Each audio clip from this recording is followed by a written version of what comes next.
요한일서가 준비하는 사람도 쉽지 않지만 듣는 여러분들도 쉽진 않을 겁니다.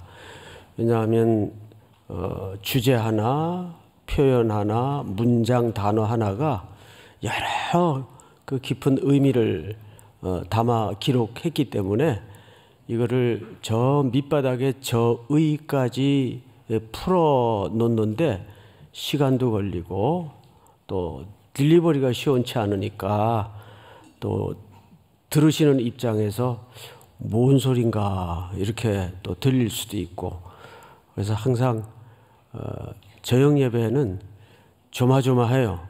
또 말실수하면 어떡하나 하는 염려도 있고, 어쨌든 피차가 성령님께 의지해서 말씀의 저자이신 성령께서 우리의 무지와 지혜를 주관하시고 열어주시기를 축복합니다. 내일부터 뭐 하는지 아시죠? 모르세요? 보세. 특세가 있으면 특세 끝나면 뭐 해야 돼요? 보세. 보세가 뭐 이렇게 옷 보세 뭐 그런 게 아니고 옛날에 그 보세라는 그런 종류의 물건들이 있었는데, 보통 새벽기도 보통 이제 들으시는 분이 계신데, 오늘도 이렇게 저녁 예배 참석한 여러분들 환영합니다. 우리 지난 시간에 뭘 좀 배웠었나? 셋이 하나다. 이것은 삼위일체를 얘기한 게 아니고 성자 예수님의 증거와 성령 하나님의 증거와 또 예수님께서 이 땅에 설정하신 성찬 예식을 통한 기억해 하시는 증거를 통해서 헤아려 보니까, 즉 그 증거가 달랐습니까? 일치했습니까? 일치했죠. 그래서 이것은 예수 그리스도가 육신의 몸을 입고 피와 물로 오셨다라는 말은 육신의 몸을 입고 오셔서 갈보리 언덕에 그 구속의 사역을 이루신 사건에 대한 증거가 일치했다, 그 얘기예요. 그 말을 여기서는 하나다라고 묘사를 한 거지, 삼위일체를 여기서 얘기하는 건 아니에요. 삼위일체는 성경 전체에 걸쳐 어디든지 배어 있는 중요한 핵심 진리이고, 그러나 성경에서는 삼위일체라는 표현이 있습니까? 없습니까? 그 명시적 표현은 없지만 항상 세 위격이 있는데 본질적으로 이 세 위격은 한 분이라는 뜻입니다. 믿습니까? 자, 그러면 이제 오늘 그너머 11절부터 좀 보겠습니다. 또 증거는 이것이니, 앞에까지의 열거된 증거를 얘기하는 거예요. 하나님이 우리에게 뭐를 주신 것과, 자, 영생에 대해서 오늘, 이 영생은 아주 놀라운 어메이징한 선물입니다. 자, 영생을 주셨다라는 표현을 썼어요. 여기 앉아 계신 분 가운데 이 땅에 존재하는 과정에서 스스로 내가 세상에 한번 나가 살아봐야 되겠다, 그래가지고 어느 날 갑자기 하늘에서 툭 떨어지고 존재하듯 그렇게 삶이 시작된 분은 없죠. 우리는 육신에 보이는 부모님을 통해서 생명을 부여받아요. 그렇듯이 그 질서처럼 우리가 영생을 왜 하나님께서는 주셨다라고 얘기하냐면, 아주 단순한데 이 단순함 속에는 원초적 원리나 질서가 감춰져 있습니다. 그 말은 무슨 얘기냐면, 이 생명은 하나님께로부터 받는 것이지 우리가 만들어 생성할 수 있는 주제가 아니라는 뜻입니다.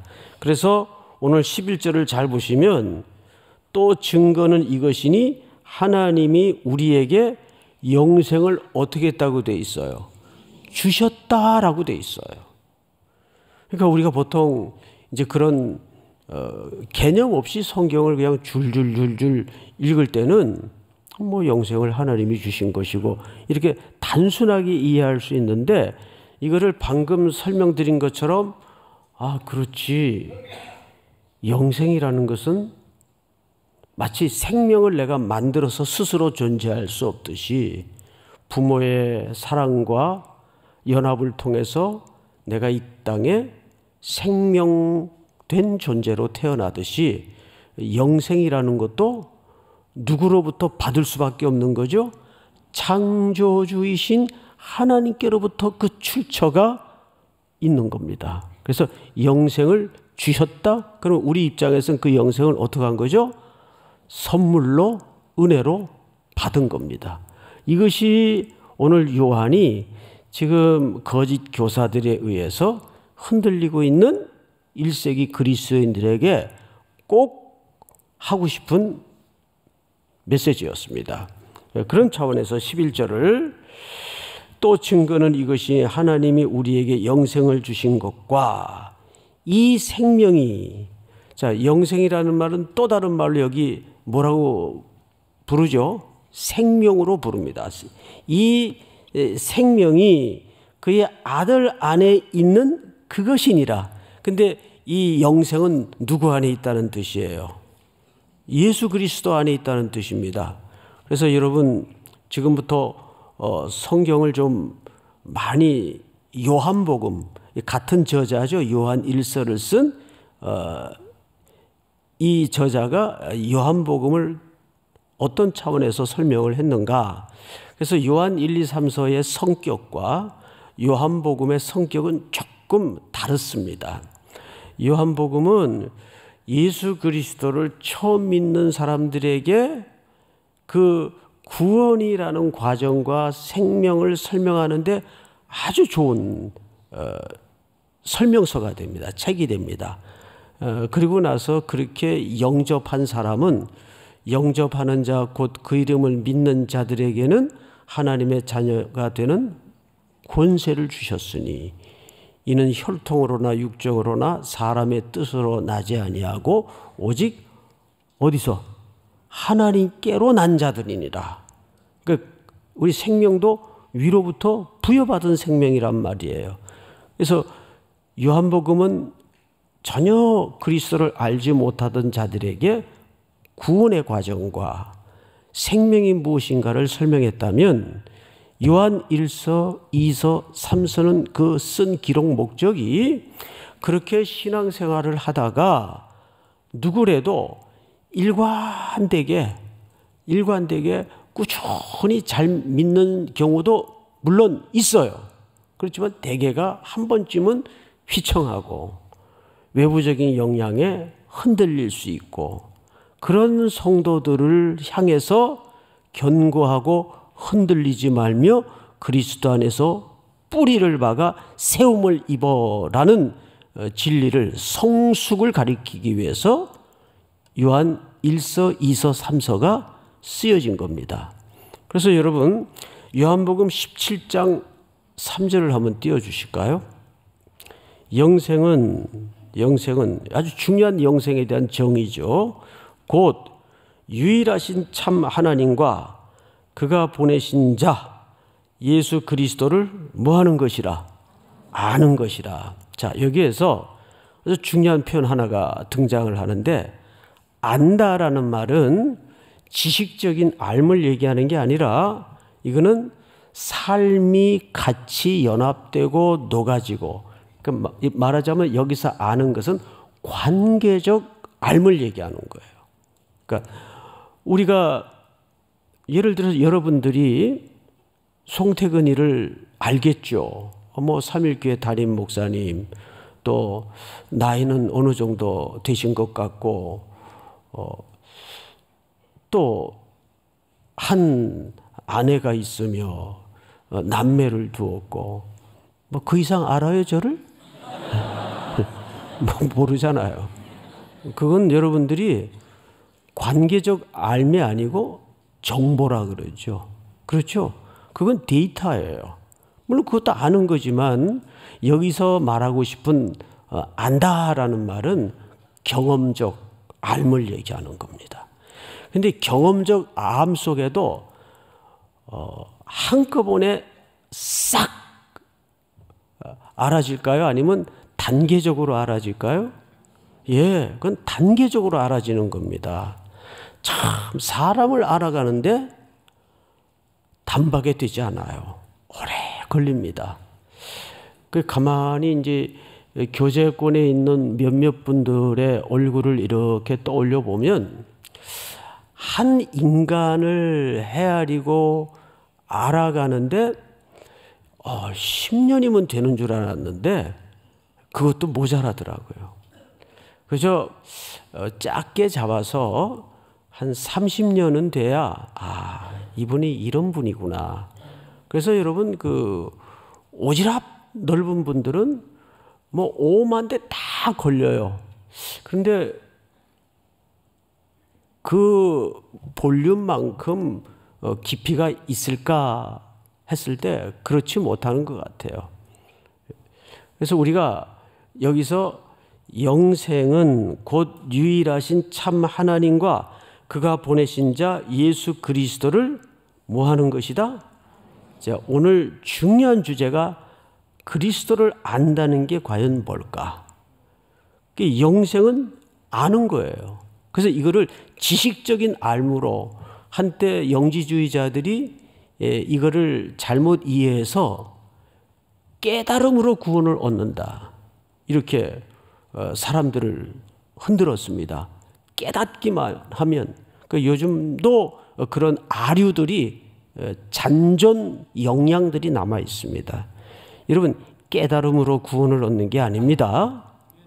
그러면 머리 좋고 논리적인 사람들이 이치에 밝은 사람들이 다 구원 얻게요. 이거는 그런 알을 얘기하는 게 아니라 관계적 알을 얘기하는데 또 좀 보십시다. 그렇다면 요한복음 11장을 한번 띄워주세요. 예수께서 이르시되 나는 부활이요 나는 또 무엇이니? 생명. 그러니까 여기 너무 뻔한 진리가 미처 눈치채지 못한 진리가 담아져 있는데 생명의 본질은 누구십니까? 예수님이세요. 그럼 우리가 그 생명을 가지려면 소유하려면 아주 직선적으로 거칠게 얘기해서 우리도 그 생명을 가지려면 누구와 연합되는 길 외에는 없을까요? 그렇습니다. 예수 그리스도 안에 들어가는 방법 외에는 도리가 없어요. 맞죠, 여러분? 그래서 우리에게는 그 능력이 안 되기 때문에 주 예수 내가 알기 전 날 먼저 사랑했네. 이 얼마나 놀라운 은혜입니까?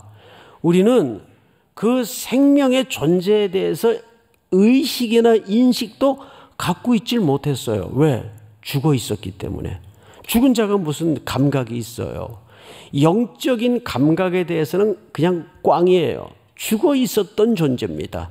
그래서 하나님이 우리를 그냥 두고 방치할 수가 없어서 아드님을 우리와 똑같은 모습으로 맞추어 낮춰주셔서 그 생명을 부여하고 수여하시기 위해서 먼저 찾아오셨다고요.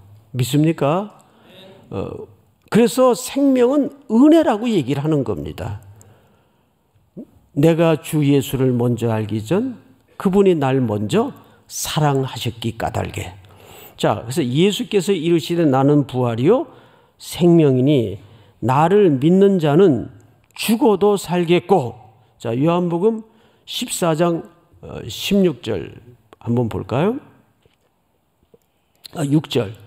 예수께서 이르시되 내가 곧 길이요 진리요 생명이니 나로 말미암지 않고는 아버지께로 올 자가 없느니라. 교주들을 통해서 하나님을 만나는 게 아니에요. 유일한 길, 원웨이. 세상에는 어떤 길도 없어요. 오직 아버지께로 영원하고 부유하고 풍성한 삶으로 나아가는 유일한 길은 예수로만 들어가도록 되어 있습니다. 그래서 사도행전을 한번 띄워주실까요? 사도행전을 보시면 이렇게 되어 있어요. 같이 한번 읽읍시다. 시작. 다른 이로서는 구원을 받을 수 없나니 천하 사람 중에 구원을 받을 만한 다른 이름을 우리에게 주신 일이 없음이라 하였더라. 이런 주장을, 이런 고백을 타 종교 사람들이 들으면 어떤 느낌을 받을까요? 배타적이죠. 그래서 한때 종교 간의 대화를 하자, 이건 말이 안 되는 소리를 해요. 어떻게 종교 간의 대화가 가능합니까? 여러분, 그래서 우리 기독교는 진리의 부분에 대해서 참 죄송하지만 배타적일 수밖에 없습니다. 이건 양보가 안 되는 문제예요. 그러니까 사람들이 이렇게 설명을 하죠. 참 기독교인들 왜 이렇게 좀스럽고 답답하냐. 생각을 해봐라. 관악산을 올라가는데 신림독으로 올라가는 길도 있고 어차피 정상에 가는 건 모든 세상의 종교가 다 같은 이치다. 그리고 어떤 사람은 신림동으로 가는 방법도 있고 어떤 사람은 안양 쪽으로 올라갈 수도 있고 길이야 다르지만 결국은 이 종자가 무슨 종자입니까? 한자로. 이게 마루종자거든요. 마루종. 어차피 거기서 만나는 건데 좀 가는 길이 다르다고 해서 그렇게 배타적이냐 너희 예수쟁이들은. 그럼 훨씬 이게 설득력 있죠. 우리 진리에 대해서 논란이 많으니까 우리 할 수 없다. 이렇게 하자. 우리 거수로 다수결로 결정하자. 이 얘기하고 똑같은 거예요. 그럼 진리가 다수결로 결정이 되는 겁니까? 본질적인 원초적인 질서는 다수결로 결정이 되는 게 아니죠. 자, 엄마 아빠를 결정하는데 다수결로 결정이 돼요? 그런 건 있을 수가 없는 거 아니에요. 그러니까 사도행전 4장 12절에서 사도들에 의해 이 고백은 아주 단정적으로 명시적으로 기록을 한 겁니다. 자, 4장 12절을 다시 한번 제가 읽겠습니다. 다른 이로서는 구원을 받을 수 없나니 천하 사람 중에 구원을 받을 만한 다른 이름을 우리에게 주신 일이 있었어요? 없었어요? 예수님 외에는 구원을 얻을 만한 다른 이름이 있을 수 없습니다. 자, 성경을 다시 보십시다. 11절 또 증거는 이것이니 하나님이 우리에게 영생을 주신 것과 이 생명이 그의 아들 안에 있는 그것이니라. 그러니까 예수님이 생명입니다. 그럼 그 생명을 가지려면 우리는 누구 안에 들어가지 않으면 방법이 없을까요? 그리스도를 만나지 않으면, 그리스도 안에 들어가지 않으면 우리는 생명을 가질 수 있는 방법이 없어요. 근데 우리는 그 감각마저 없었어요. 그래서 예수님이 우리를 먼저 손 내미시고 찾아오신 사건이 십자가 사건입니다. 믿습니까? 자, 이제 12절로 넘어가서 아들이 어떤 자에게는, 아들이 있는 자에게는 그랬어요. 자, 여기서 아들이 있다, 이 소유 개념을 썼죠. 있고라는 말을 이제 헬라 말에는 에코라는 말을 써요. 에코. 근데 에코라는 말을 굳이 제가 드러내는 이유가 있습니다. 자, 이 에코, 있고라는 말에 대해서 이건 현재 시제입니다. 현재 시제. has라는 해부 동사를 썼어요. 그럼 현재 시제라는 말은 지금 그 생명의 주님이 나 안에, 내가 그분 안에 있고라는 말이에요. 그럼 전에는요?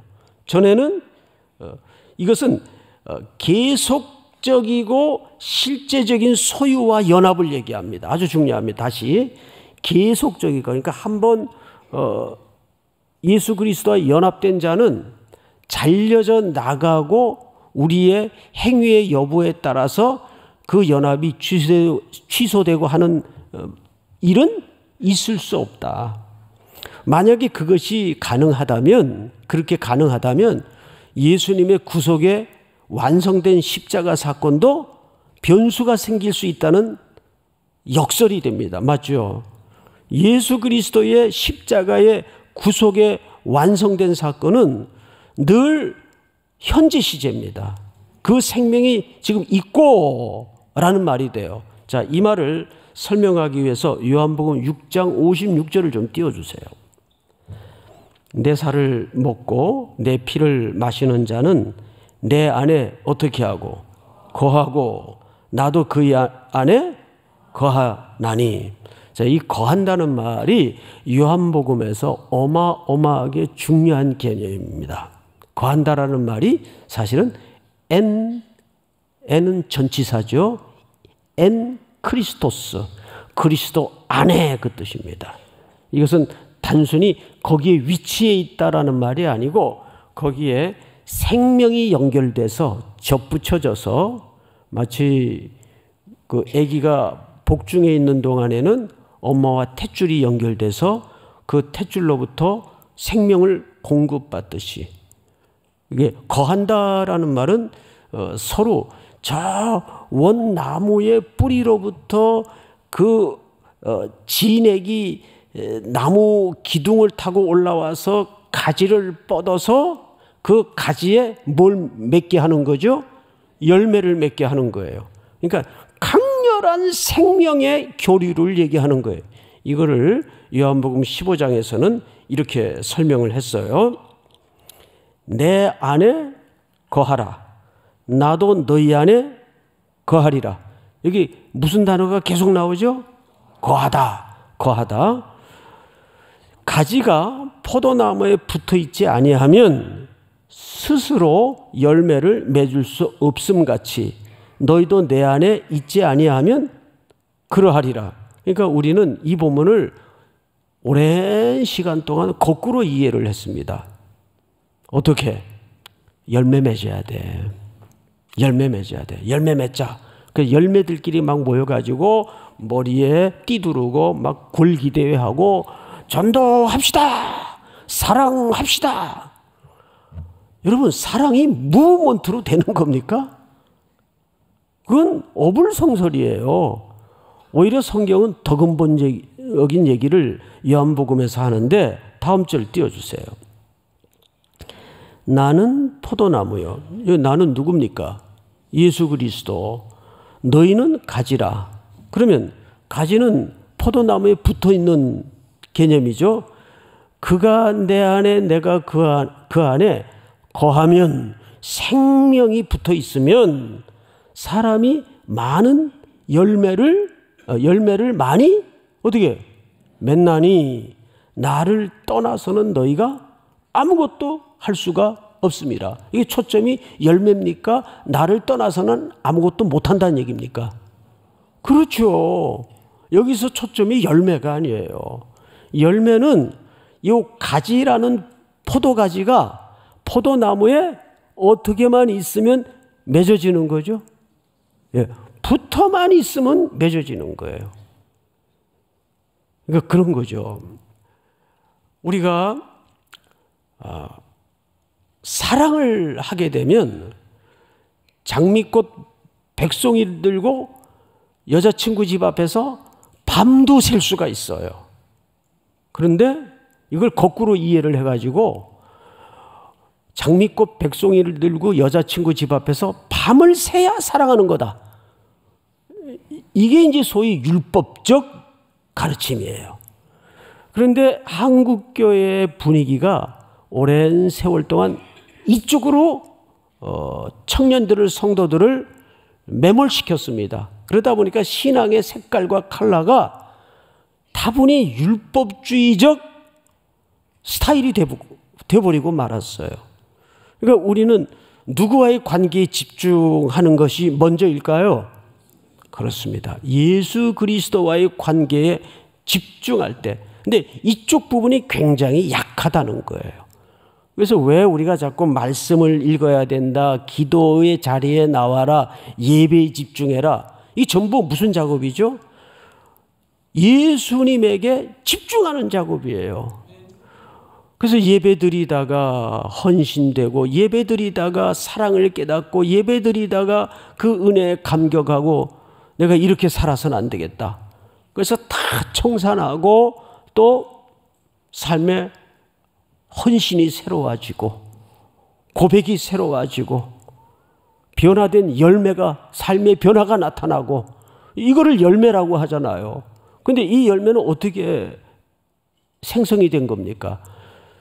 하나님께 집중하다가, 예수 그리스도께 집중해 있다가 그 사랑을 깨닫게 되고, 그러니까 신앙이 이런 순서로 가야 되는데, 놀랍게도 교회 새신자가 들어오면 우리는 먼저 복음을 듣는 것이 아니라 신앙생활을 먼저 배워요. 막 들어오자마자 제주 선교 간다 그래서 뭐 얼떨결에 막 등록해가지고 지금 신앙고백도 옳게 안 되는데 막 비행기 타가지고 따라다니다가, 물론 그런 과정을 통해서도 하나님은 역사를 하시지만 순서는 이게 잘못됐단 말입니다.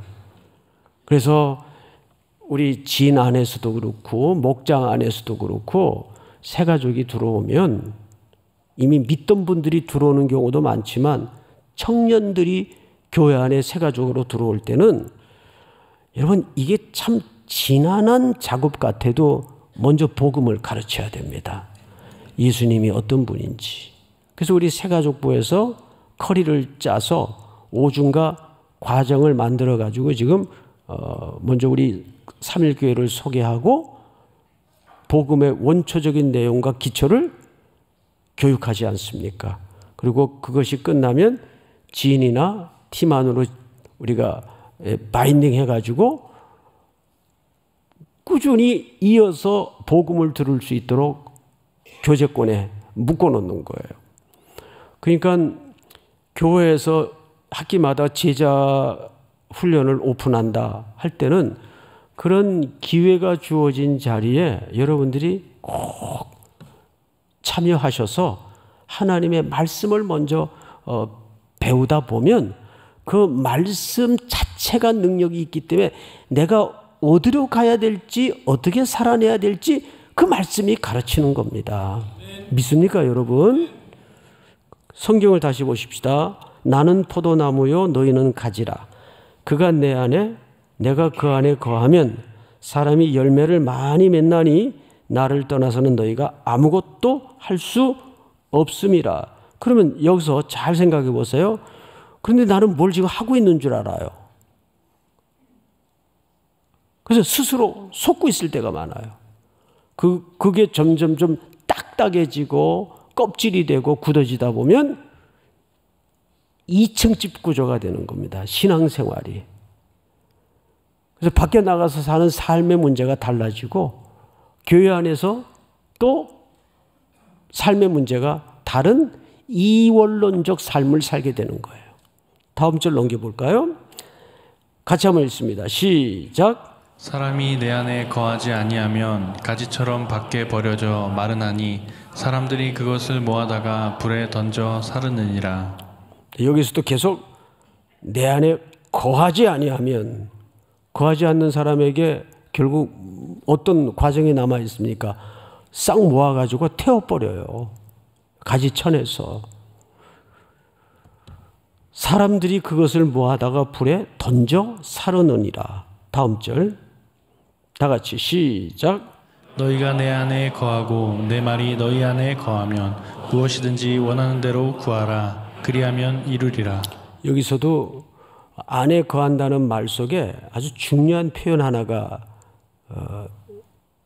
기록이 되어 있는데, 너희가 내 안에 거하고 내 말이 너희 안에 거하면, 그러니까 하나님의 성령으로 기록된 이 말씀이 내 안에 거해야 돼요. 이 말씀이 내 안에 거하면서 내 안에 자꾸 쌓아져야 그 진리의 말씀이 자체적으로 살았고 운동력이 있기 때문에 우리로 하여금 생명에 대해서 시선을 열어주는 거예요. 예수님이 어떤 분인지를, 하나님이 어떤 분인지를 가르쳐 주는 겁니다. 그래서 여기서도 보면 너희가 내 안에 거하고 내 말이 너희 안에 거하면, 이 말이 누굽니까? 예수님의 말씀이고, 예수님은 말씀이 육신이 되어 우리 가운데 거하심에 우리가 그 영광을 보니 독생자의 영광이요. 그 요한복음의 가르침 아니겠어요? 무엇이든지 원하는 대로 구하라 그리하면 이루리라. 그런데 우리는 뒤에 구절만 딸랑 외워가지고 무엇이든지 원하는 대로 구하라 그리하면 이루리라. 그런데 아무리 구해야 그리스도와 나무인 포도나무인 그리스도와 가진 우리가 이 관계가 그냥 마치 그 붙들어 맨 것처럼, 무슨 테이프로 붙들어 맨 것처럼 그냥 붙어 있는, 그러니까 겉으로 이렇게 볼 때는 그 붙어 있는 것 같아요. 근데 그 안에는 생명의 교제가 이루어지지 않는, 그냥 형식만 붙어 있는, 그래서 가지처럼 보이는 그럴듯한 종교적 모습을 띌 수가 있다는 거죠. 그래서 12절을 정리해 보면 아들이 있는 자에게는 생명이 있고 아들이 없는 자에게는 생명이 없느니라. 뭐 이 이상의 정의가 필요 없어요. 결국 생명의 주체자가 그리스도이시기 때문에 그분이 내 안에 존재하지 않으면 내가 그 생명을 소유하지 않는 것과 똑같은 겁니다. 그 물리적인 목숨은 붙어 있지만 그건 죽은 자예요. 이 땅에 70, 80 오래 살아요. 90까지 산들, 그건 죽은 목숨이에요. 그런데 우리가 예수라는 생명을 붙들고 있으면 그래서 두려움이 없는 겁니다. 거기 사랑 안에는 두려움이 없다는 말은 그런 예수 그리스도의 근본적인 연결된 차원에서의 하는 얘기예요. 살면 살아서 할 일이 있고 죽음은 죽음 넘어 영원히 갈 곳 있는 존재가 하나님의 백성들이기 때문에 뭐 좀 아프다고 뭐 겁먹을 필요도 없고 어차피 누구나 한 번은 죽는 건데 뭐 담대함이 생기는 거예요. 허무주의나 염세주의적 발상이 아니고, 그리고 큰 일이 나도 뭐 홀딱 겪어봐야 한 70년, 80년 겪을 텐데 뭐 더 리얼리티, 더 영원한 삶의 실제가 우리 앞에 있는데 이런 삶에 대한 긴 유장한 역사에 대한 너그러움이 생기는 겁니다. 쫄 필요도 없고 겁먹을 필요도 없고 담대해지는 거죠. 여러분들 이 저녁 예배 나오는 분들의 표정이 꼭 그래요. 예. 그런 담력을 얻게 되는 겁니다. 그리스도 안에서는 그런 담력이 있어야 돼요. 믿습니까? 왜? 생명이 모든 정답이기 때문에. 생명은 찬란한 겁니다. 시멘트 바닥을 뚫고 나오는 그 푸른 이파리에도 경이로움이 경탄으로 터지는데, 예수 그리스도의 생명을 우리가 갖고 있다는 이 엄중한 진리 앞에서 여러분 담대하게 사세요. 용감하게 사세요. 도전하시고 겁먹지 마시고 쫄지 마시고 힘내십시오. 믿습니까? 13절 마지막으로 다 같이 시작. 내가 하나님의 아들의 이름을 믿는 너희에게 이것을 쓰는 것은 너희로 하여금 너희에게 영생이 있음을 알게 하려 함이라. 네. 자, 우리 이 부분에서 요한복음 3장 18절을 한번 띄워서 읽고 마치도록 하겠습니다.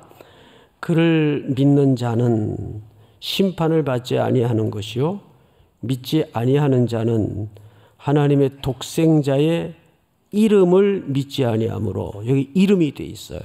이름 중요합니다. 예수 그리스도의 이름이라는 것은 세 가지를 설명해요. 첫째는 그의 대상에 대한, 예수님에 대한 속성, 그 본질이 예수님의 이름 속에 담아져 있습니다. 그래서 그 이름을 믿지 않는다는 것은 사실은 누구를 믿지 않는 거죠? 예수님이 그리스도라는 사실에 대해서 믿지 않는 겁니다. 예수는 예수님의 그 인생의 이름이라면 뒤에 무슨 수식어가 붙습니까? 그리스도는 직함이에요. 그리스도는 헬라말로 메시아란 뜻입니다. 그분이 메시아다. 그분이 구원자다. 하나님께로부터 기름 부음을 받은 자다. 그래서 그 이름을 믿지 않는다는 것은 그 대상의 본질과 속성을 믿지 않는다는 뜻입니다. 그런 자에게 심판이 주어질 수밖에 없는 거죠. 그러니까 하나님의 사랑은 뜻밖에도 굉장히 독점적이에요. 하나님의 사랑은. 근데 사랑의 속성이 그래요. 사랑의 속성이. 사랑의 속성은, 온전한 사랑은 독점적일 수밖에 없습니다. 우리가 누구랑 교제를 하면 그 사람에게 올인하고 100% 헌신을 해야지. 옆에 앉은 형제에게는 한 2%, 지금 이 친구에게 한 98%, 이렇게 퍼센트지로 나눠가지고 교제하는 사람이 있어요? 그거를 양다리라 그래요. 양다리. 사랑은 그렇게 해서는 안 되죠. 우리가 흔히 하는 표현으로 진짜 사랑은 all or nothing. 전부 아니면 전부입니다. 그래서 신앙이라는 것은 밸런스 게임이 아니라 그리스도께 올인해야 된다는 말이 그래서 하는 얘기입니다. 믿습니까? 아유, 뭐죠? 했던 얘기를 또 하나 잊어버리니까. 네. 잊어버리니까 하고, 두 번째는 중요하니까. 세상에 구원을 얻을 만한 다른 이름을 주신 일이 없음을 확고히 고백하는 3일의 성도들이 될 수 있도록 도우시고, 수많은 거짓 가르침과 잘못된 길에 빠져 있는 젊은이들을 주께서 속히 건져내 주시고, 예수에게로 돌아오는 기로의 기적을 보게 하여 주시옵기를 원합니다. 참 진리가 혼란스러운 시대 속에 무엇이 바른 길이며 옳은 길인지를 알지 못하는 수많은 영혼들, 예수 그리스도 외에는 다른 길이 없음을 다시 한번 깨닫고 예수 그리스도에게로 돌아올 수 있도록 붙잡아 주시옵소서. 또 한 주도 살아낼 우리의 걸어갈 길에 주님이 보호하시고 인쳐주시고 동행해 주시며 예수에게로 깊이 풍성한 삶을 누릴 수 있도록 함께해 주시옵소서. 그리스도와 우리의 사랑이 더 부여해지게 하시고 넓어지게 하시고 깊어지게 하시고, 예배의 자리를 통해서 그 은혜가 샘솟듯 경험되는 기적을 경험케 하여 주시옵소서. 육신적인 고통으로, 물질적인 시련으로 힘들어하는 성도들의 일상을 돌아봐 주시고, 하나님의 자비로움과 너그러움으로 평안케 하여 주시옵소서.